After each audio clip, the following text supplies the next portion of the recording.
Jagged. There is a place inside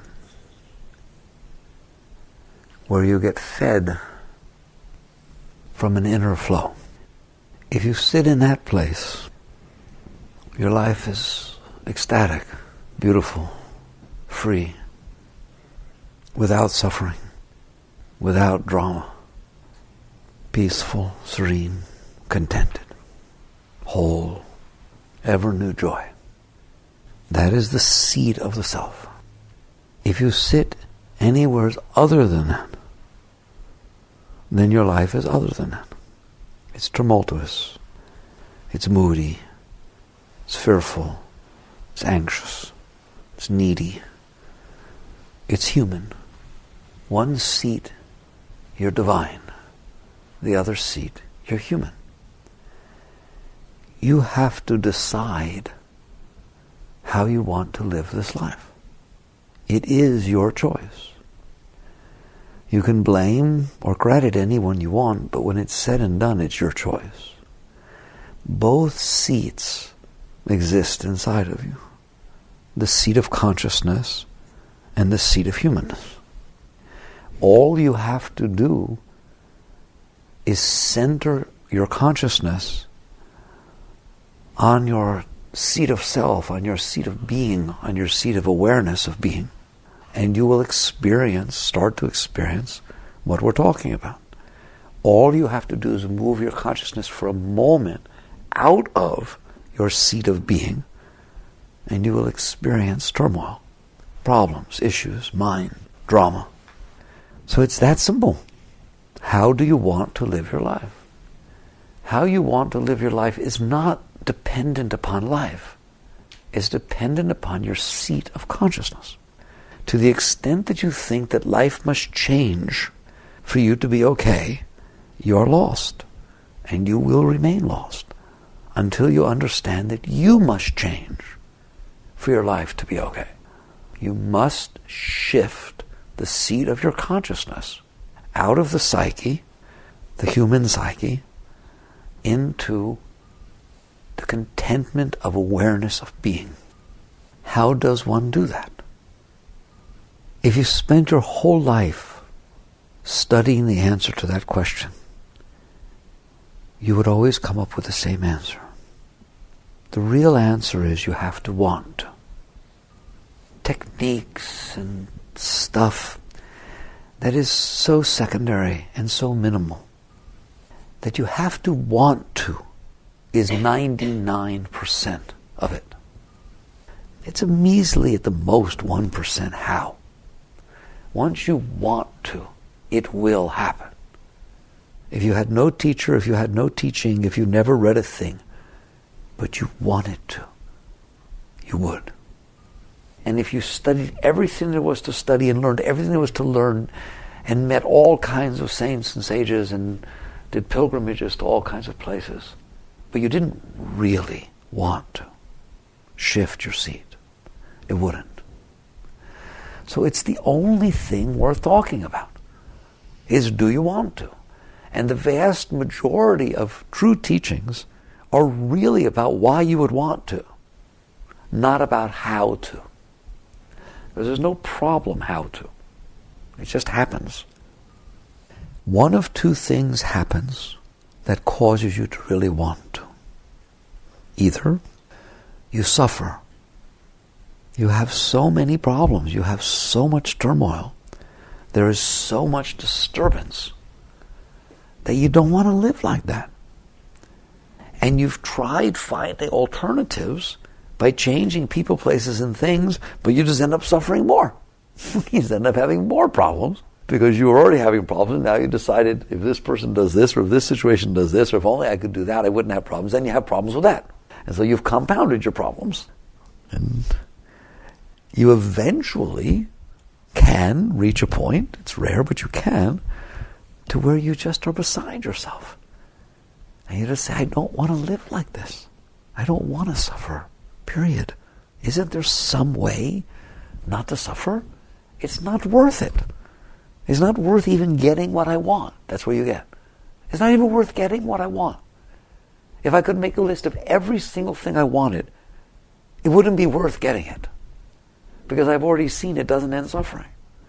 It's just another list and then another list and another thing. There's always something wrong with it. It never does what you think it's going to do. It doesn't solve the inner problems.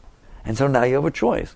Either you go into some deep depression that you can't get out of, or as your last gasp of hope you say, is there some other way? Is there some other way to live in this life and not suffer?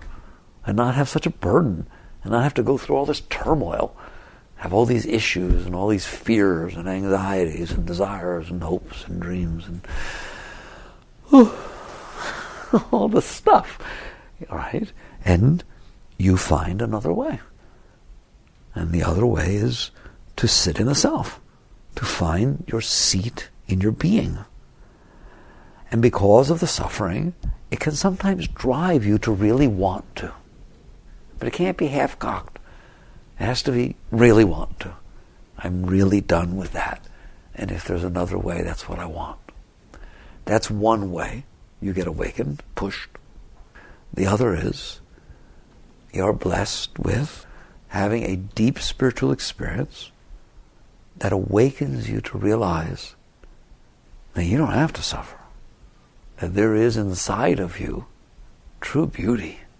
The place of such beauty, such love, such peace, such contentment, that all the rest of the stuff you're doing is meaningless. That there's no possible way that anything you can get in through your senses can touch what can go on inside of you. In which case, you really want to. Because the world loses its salt. It doesn't seem like anything. How hard was it to give up dolls? It's not hard at all. The moment you have more interest in something else, the dolls are gone, right? They're just not even getting touched ever again. It doesn't do anything for you anymore. Why? Because you experienced something that moved you much deeper. That's what happens with a deep spiritual experience. You have a deep experience and you'll never forget it. You realize there is a place inside of me that's way beyond anything that I can experience through the outside. And there's no suffering. And that becomes the reason that you really want to, because you really want to. You have to get to the point once and for all where you're not straddling the fence, to where it's not, well, I want to go, but not quite yet. Or I want to go, but I want to take this with me. Or as long as I can have this, this, and this, and this, now I'm ready. Then I'll go. No, it ain't going to happen at all, ever, if that's your attitude. There's no compromise here. It's an all or nothing situation. You're either living in your spiritual being or you're living in your human being. It's that simple. I think how you help yourself want to, really want to, you can't force your consciousness to want out, but you can pay more attention to what's going on. You can notice how fickle your psyche is. You can notice how absurd your mind is, that tells you it wants this 1 minute, then that another minute, and not the same thing it said it wanted 5 minutes ago, 2 minutes later. And you sit there and you look at it, and you hold it accountable. You look right at it and you say, now how in the world am I going to find peace if you're like that? You would drive anybody crazy. And you look at it and you realize, I don't want to be crazy. I don't want to be like that. And so I have to separate myself somehow from this craziness that's going on inside of me. That's how you wake up. If you pay enough attention to your mind and to your heart, and you realize that your mind and your heart are driving you through life, and they're crazy. It's that simple. They're crazy. They don't know what they want. You don't know what you want. You like to think you know what you want. You like to act like you know what you want. But you know darn well you don't know what you want. It could change in a billionth of a second. Somebody look at you the wrong way, you change what you want. Somebody not say hello, you're a totally different person toward that person for the rest of your life. That's not very solid stuff. You see somebody else who looks happy, all of a sudden you're not so sure whether you're happy. Oh, I thought I was happy till I saw Joni. It's like 8 million things happen a day that make you question your whole being. It's so funny. How hard is it to blow you off course? There it is. I'm feeling really good about myself. I'm really going to do this. Are you sure? It doesn't look... You don't like it? What do you think I should change? That's how hard. And you realize there is no solidity in there. It's crazy. You have to be willing to watch it. You have to be willing to not get in there and side with it and think, now I know. You don't know anything. She's nuts. He's nuts. You've seen it 1 billion times. What it's trying to do is find some solidity to make decisions, but it's just rationalizing what it thinks it wants. How many times have you decided and you went 3 steps out and you realize, oh, and you come running back? It doesn't know. That's the main point I'm saying. It doesn't know anything. Now, in this society, you're not allowed to not know. It's unacceptable. It's weakness and so on, right? A yogi, not only are you allowed to not know, you got to be hanging out with truth. If you want to find truth, you have to hang out with truth. The truth is you don't know. You don't know if you're coming or going. You don't know what you want and what you don't want. There is no solidity there. That's why you have so much trouble making decisions. If you will sit in the witness and watch this, it will inspire you to get out. You see, they don't understand there's an out. And so they basically say, if you got to live in there, make it nice. Make believe it's this, make believe it's that, tell people this, build a self-concept, get it as solid as you can, practice assertiveness, do your thing to make this thing more solid. If it was solid, you wouldn't have to make it solid. Its nature is it's full of holes, and you're lying to yourself if you think you've built something solid there. It'll get knocked over soon, don't worry. It can fall apart in 1/1000th of a second, the entire little house you built in there, can't it? All it takes is for one thing to happen that you didn't expect, and pain and suffering start where there was all this solidity. How solid is it in there? That's how solid it is. Anything could blow it down, can't it? First, have you seen how easy it can collapse? Yes or no? Has it ever fallen apart on you? Most of you guys have been around a block. You ever thought you had it all together and narrative, you build the whole thing on that, and all of a sudden the foundation falls down, the whole thing falls apart, and you're left standing there and it's all broke? Good. That's a good thing. Why is it good? Because it's the truth. I said there were things you could do that will help you get to the point where you really want to shift your consciousness. I'll call it out, where you really want out. This is the sort of thing that does that. Pay attention. Stop lying to yourself. Look at it. Not just look at it now. Look at it across the span of your life. Look at what it's done to you. Look at the advice it's given you. Look at its behavior. Tell me it's solid. Tell me at any given moment it couldn't fall apart. If you see this and you watch this, earnestly and honestly, something deeper inside of you will say, I really don't want to live there. But you're not saying it about your husband or your wife or, living in New York or outside or your job. You're saying it about where you're living inside. And you just basically say, I don't want to live there. Is there some other place to live? And the answer is yes. Yes, there is another place to live. How do I get there? It's very simple. By not living where you live now. It's not about thinking about another place and picking up your stuff and moving there. It's about watching where you're living now and saying, not this.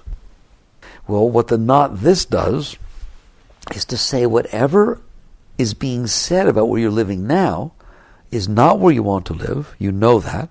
And so you let it go. You don't side with it. You don't participate in it. It gives you all this advice. It tells you what to do. It makes up its mind. Who cares? Who's interested?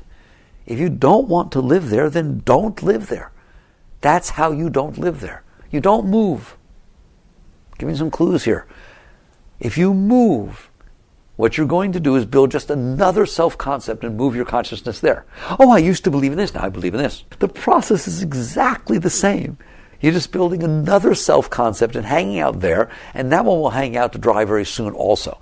It always seems promising while you're moving, till you get there. It's another place of falseness to be neurotic from. All right? That's a big clue. Don't move. Don't move from one self-concept to another. It takes a very long time to do that, and you gain nothing. Nothing. It will betray you just as much. Instead, you look at it for what it is, and you see it as psyche, as mind, as a disturbed heart. And no matter what it says or what it does, you just watch it from the witness. And you see what it's saying and doing, and you never ever buy in again. If you want out, you can't be in. And the way you don't be in is to not buy into what it's saying. Now, no matter how many times they say that to you, you shake your head, you're still going to buy into what it says until you're out. But you can get out. And there can be a place in which you will never ever buy into what it says ever again. How? Why? You who's watching it are not it. You who's not buying in are obviously not what you're not buying into. You're separate. That's why you're able to watch it, give its advice and do its talk and make its decisions, all of which are very tenuous and weak. You're able to watch it do that. You're able to know that the things I'm talking about are true because you sit back there and you watch. Just sit back there and watch. And the next time something comes up that's strong enough to try to pull you into solving it by getting in instead of solving it by getting out, don't. And that's your path. That's your whole path. That's beyond meditations, beyond mala beads, it's beyond spiritual journeys to India and the Himalayas. Like way beyond. Okay, not even close. Again, the next time it starts to tell you what to do to solve your problems, and you start to see yourself buy into, I got to solve this thing, I'm going to come up with an answer, don't. Don't what? Don't say what it's saying? No, it'll say what it's saying. Do not try to stop it from giving you advice. Believe me, you won't succeed. All right? It's a talker. It's going to talk. All right? It's going to say things. It's going to think it has the solutions. It's been thinking forever, hasn't it? It's going to tell you what to do. It's going to tell you what to feel. It's going to tell you what to say. It's going to do all kinds of stuff. You don't try to stop that. But there will be a point at which you actually want to listen to it. That's like unbelievable that would still go on. But it does. All right? It's like an alcoholic trying to solve the fact that they're having a real major problem stopping drinking by drinking. Really, I figured it out. I do much, much better with not having trouble with alcohol by drinking. It doesn't bother me nearly as much. Okay? So that's what you're doing when you get back in the mind. You have to be determined to say, that is not where my solution is, and I'm not going to go there. And so it gives you advice. You're so uninterested that you don't even bother stopping it from giving you advice. Been there, done that. Been there, done that. I ain't doing it again. So it's not that you go somewhere. It's not that you pick a place to go to. It's that you don't stay where you are. It's just, that's not me, and I'm not listening. That's not who I am, that one who's talking and giving me the advice. And I can just sit here and watch it talk, and I am better off than I am buying into the junk it's saying. Because it cannot solve anything, it can only cause suffering. And I may not be totally okay, but I don't have to increase the suffering. It's a lot like if you have a cut, an infection. You pick at that infection. It may seem like it's going to help. It doesn't. It doesn't help it at all, does it? It actually hurts it terribly to keep picking at it, doesn't it? It doesn't help at all to listen to what that thing is saying and to play with it and touch it and get involved with it. You are better off just practicing the same discipline that you use not to touch the itchy little scratchy little cut and not touch what that mind is saying. It's giving you advice and it doesn't know what it's talking about. The act of remaining centered enough, disciplined enough, centered enough to where you watch it, but you don't get into it. You don't stop it and you don't go with it. You just watch it. That is all you need on this path. The rest will happen by itself. Now let's stop there for a second. That's just amazing. First of all, it's amazing because it's so true. There's never been a truer thing that was ever said, ever. That's guaranteed that that's the truth.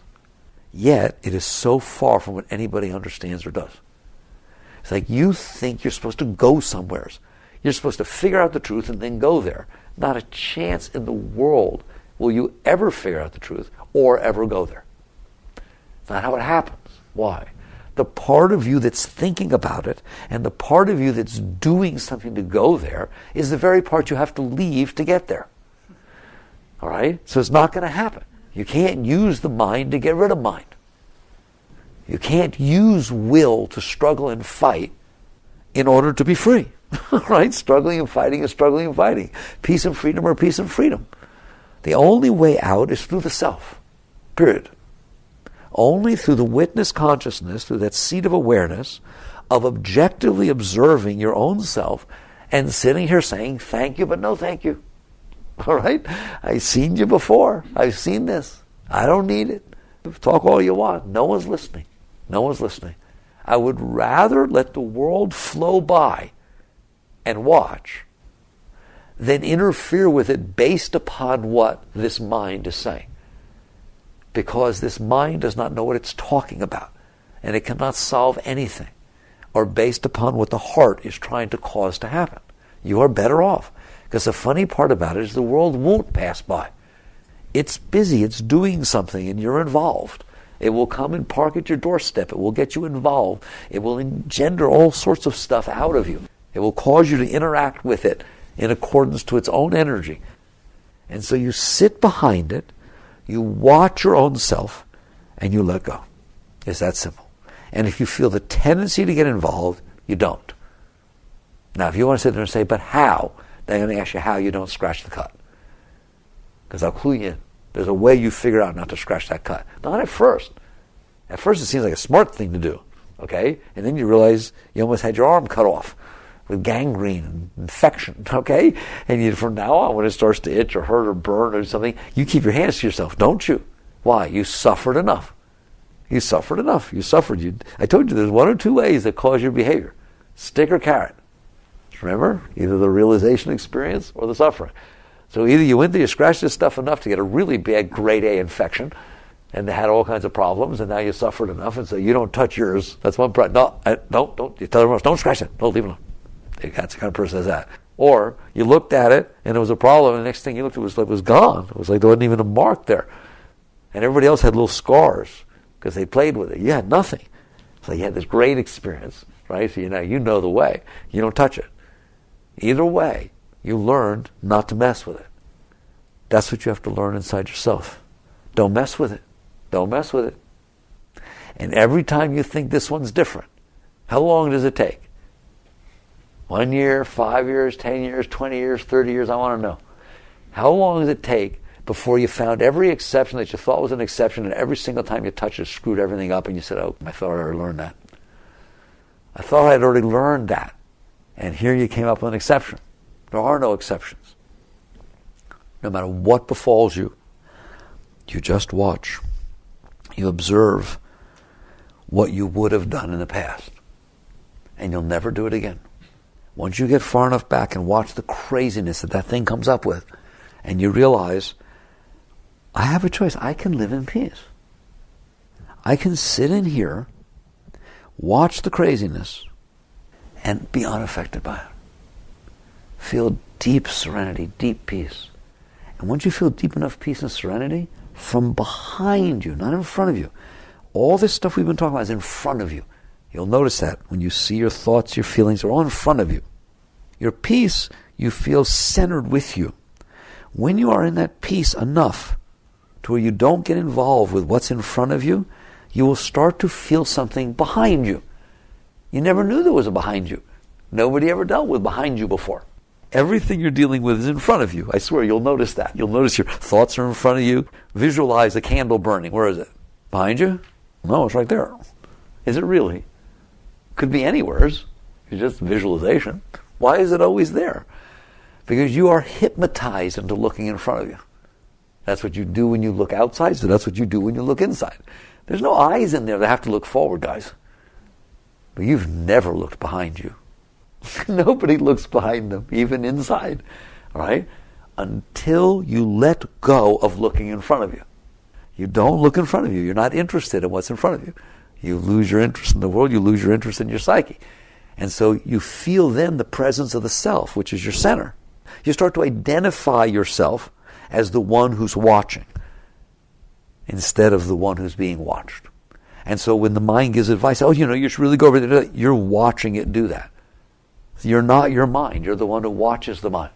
When the heart feels all scared, you're watching it feel scared. You're not the scared heart. You're the one who's watching the scared heart. So your center of consciousness is already shifting. It is shifting back to the self. You who's watching instead of what you're watching. That's all. It's your true self. It's you. I don't know what words you want to use, all right? It's who you are. It's who's in there. It's you who watches your thoughts, you who feels your heart, and you who looks through your eyes. Who are you? In there? Sure you are. And you start to hang out with that place inside of you. When enough energy and consciousness builds up there, which can only happen because it's not building up somewhere else. That's why I can say, I don't want to be like the only way type guy. But I sat there and said, it's only by going through the witness you can get out. Why? Because if you're not putting your attention on the witness, you're putting your attention on something other than the witness. That's like my saying, the only way to go out the door is to aim toward the opening, that one on the wall. There are lots of other places you can aim, but you ain't getting out. All right? Your awareness needs to be drawn off of this craziness that's out in front of you so that it can center on who you are. If you want to get out, you first must center on your being. So you stop paying attention, I don't know how else to say it, to the noise down there. When you do, you feel where you are is more in your center. They say you get centered. Your awareness of your being is more in the center than it is out there. When this happens enough, something will open up from behind.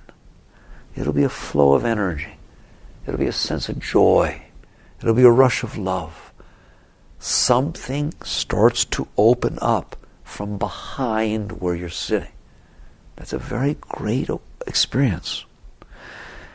All of a sudden, there's a whole nother universe for the consciousness to relate to. Before, it was what was in front, which is really the world or the reflection of the world. Your psyche is just the reflection of the world. It picked up pieces of the world and it built it inside of you. Your ex-husband's in there, and your mother and your father, and all kinds of stuff's in there, isn't it? Right? That's what's in front of you. The world left an impression, it left an image, so that everything in front of you is worldly. Your center is your being. When you're no longer being addicted and drawn out in front of you, stuff will start to open up inside of you, behind you. And that stuff is inner stuff. Joy, love, peace, ecstasy. Joy's not even the right word. What is ecstasy? It is a constant flow of energy pouring up spontaneously inside of you, wave after wave after wave, until eventually it's not even waves, it's one steady rush that draws your consciousness into it. It draws your awareness into it because it's so beautiful. What do I mean draws it? It pulls it behind you because that's where the energy flow comes from, behind.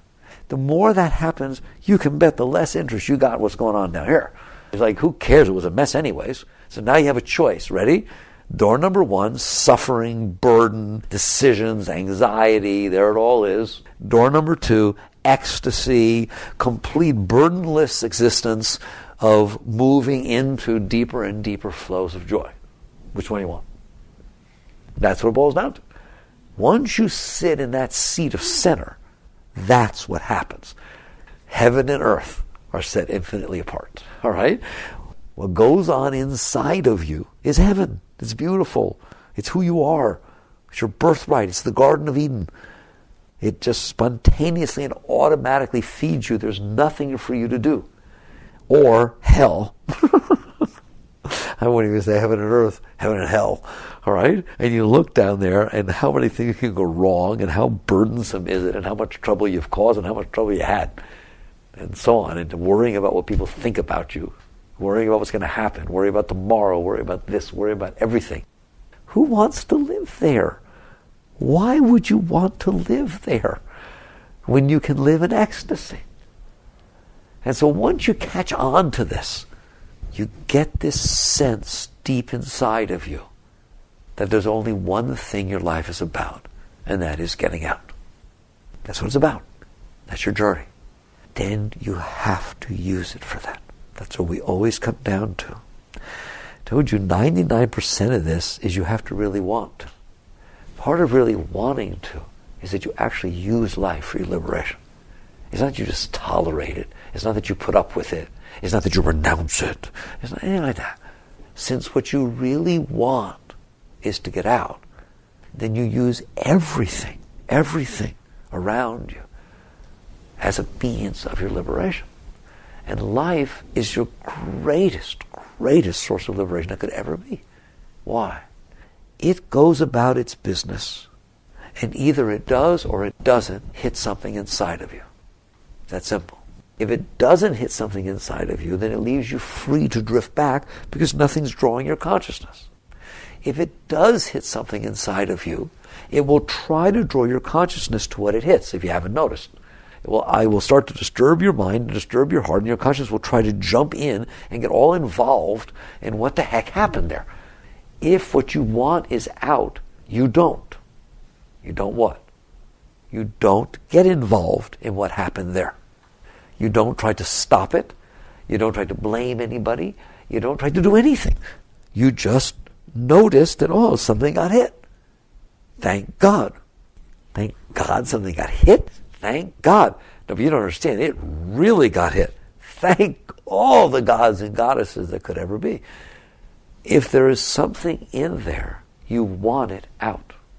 If there is something that can get disturbed in there that is strong enough to challenge your seat of consciousness, to challenge your wanting to get out, for God's sakes, you want to get it over with. Because that is keeping you from getting out. Anything that can get hit is what's binding you and bonding you to your personal self. If there is nothing that can get hit, you ain't going to be here like this. You'll be free. So if you want to be free, and you want to get out, then life is your friend. It is your best friend. But you use it totally different than everybody else. Everybody else is trying to use life to get what they want. You're utilizing life to get rid of what you don't want, which is you. And that is exactly what Christ meant when he said, you must die to be reborn. They don't come any truer than that. And basically, you get to the point where you're watching it and you see, this world is killing me.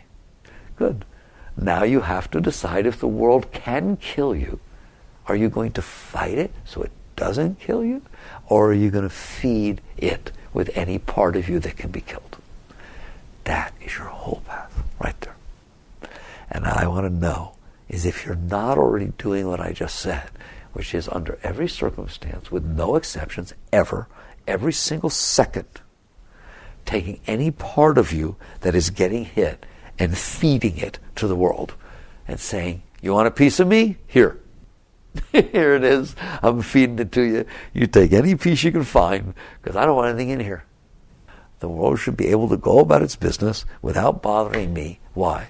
So that I'm free to go deeper.